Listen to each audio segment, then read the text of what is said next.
10 ఏళ్ల బీఆర్ఎస్ పాలనలో తెలంగాణను అన్ని విధాలుగా అభివృద్ధి చేశామని కేటీఆర్ స్పష్టం చేశారు. తెలంగాణను బంగారు పల్లెంలో పెట్టి కాంగ్రెస్కు ఇస్తే లంకెబిందెలు ఖాళీ కుండలని సీఎం రేవంత్ రెడ్డి అనుచిత వ్యాఖ్యలు చేశారని మండిపడ్డారు.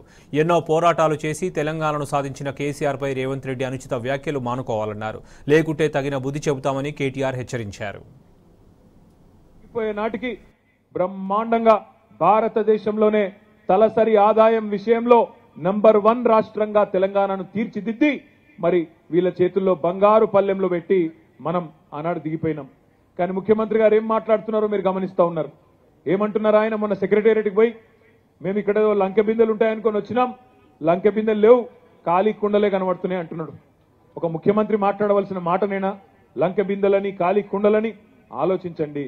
ఇవాళ ముఖ్యమంత్రి గారు తెలుసుకోవాల్సిన విషయం ఏంటంటే మీకు బ్రహ్మాండమైన పరిస్థితుల్లో ఈ రాష్ట్రాన్ని డెవలప్ చేసి నెంబర్ 1గా ఐటీ ఎక్స్పోర్ట్స్ లో నెంబర్ 1గా హైదరాబాద్ను భారతదేశంలోనే అత్యున్నత ప్రమాణాలు కలిగిన నగరంగా మీ చేతుల్లో అప్పజెప్పి మేము జరిగినాం. పక్కకుండి చూస్తా ఉన్నాం, అన్ని గమనిస్తా ఉన్నాం. మీరేం మాటలు మాట్లాడుతున్నారో కూడా చూస్తున్నాం. ఇవాళ తప్పుకునే తందుకు ఇచ్చిన హామీలు నెరవేర్చే సమర్థత లేక ఇవాళ మీరు ఇష్టం వచ్చినట్టు నోరు బారేసుకుంటే కూడా మౌనంగా చూస్తా ఉన్నాం. మీరు మాట్లాడుతున్నారు, గమనిస్తా ఉన్నాం. కేసీఆర్ గారికి దాదాపుగా 70 ఏళ్లు తెలంగాణ తెచ్చిన నాయకుడు, 14 ఏళ్లు తెలంగాణ కోసం పోరాటం చేసిన నాయకుడు, ఆఖరికి చావు నోట్లో తలబెట్టి తెలంగాణ రాష్ట్రాన్ని తీసుకొచ్చిన నాయకుడు. అట్లాంటి నాయకుడిని కూడా పట్టుకొని ఇలా నోటికొచ్చిన బూతులు ముఖ్యమంత్రిగా ఉంటూ కూడా మీరు పాత వైఖరి మార్చుకోకుండా మాట్లాడుతుంటే కూడా ఈ రోజు కూడా మేము గౌరవంగానే మీ గురించి మాట్లాడుతూ ఉన్నాం.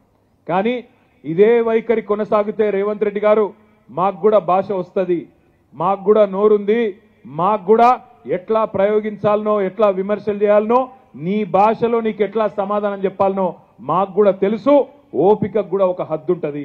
నువ్వు ఇష్టం వచ్చినట్టు నోటికొచ్చినట్టు తిడుతూ మాట్లాడితే మౌనంగా చూస్తా ఉన్నాం. 100 రోజుల వరకు కూడా భరిస్తాం, ప్రజల కోసం భరిస్తాం. కానీ మార్చి 17 తర్వాత మాత్రం తప్పకుండా నీ మాటకు అగర్ ఆప్ ఈంట్ సే మారేంగే तो हम पत्थर से जवाब देंगे, ఇటుకతో కొడితే రాయితో కొట్టినట్టు సమాధానం ఇచ్చే సత్తా మాకుంది. మార్చి 17 దాకా ఓపికగా ఉంటామనే మాట కూడా నేను మీకు విజ్ఞప్తి చేస్తా ఉన్నా. 100 రోజుల్లో మీరు ఇస్తానన్న హామీలు నిలబెట్టుకోండి. ఆ తర్వాత మీరు ఇచ్చిన 420 హామీలు అవి కూడా నిలబెట్టేదాకా ప్రజల తరపున మేము కొట్లాడతాం.